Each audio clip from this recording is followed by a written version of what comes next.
And that's the update that we are tracking. It's an explosive charge being made by the BJP at this stage that this was nothing but a state-sponsored attack on actor Allu Arjun's residence.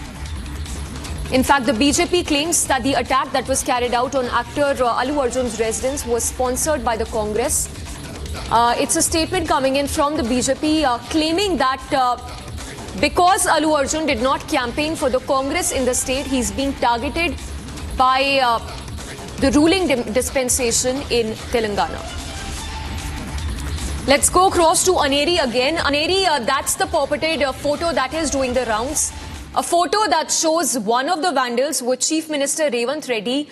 Please put this in context for us, because from what we understand, the miscreants behind the attack on actor Allu Arjun's house are affiliated with the Osmania University as well. Well, Samiksha, these accused are said to be from Osmania University Joint Action Committee, but also said to be the followers or basically the cadres, workers of Congress party, having some sort of link, but we are yet to get any sort of confirmation on that whether they have any sort of links with the Congress party or not.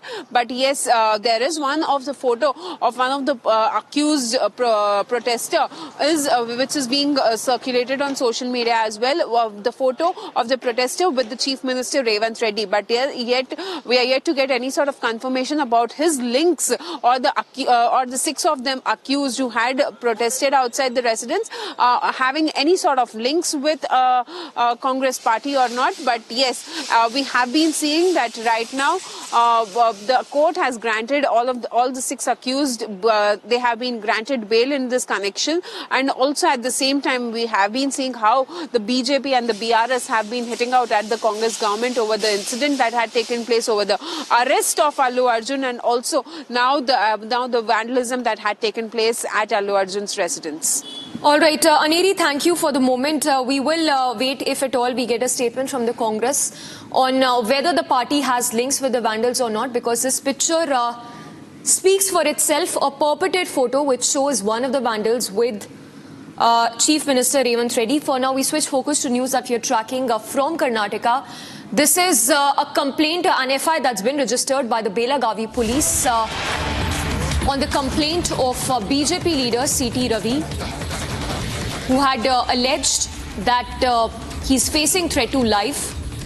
He'd filed complaint that the attackers threatened C.T. Ravi his life, intending to kill him in retaliation for his objectionable remarks against Lakshmi Hebalkar. The case has been registered under multiple sections of the BNS.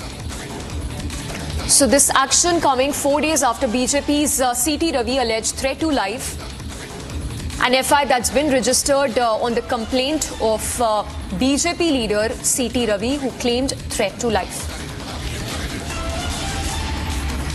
All right, we will just go across to Deepak also to get us the details of the FI that's been registered.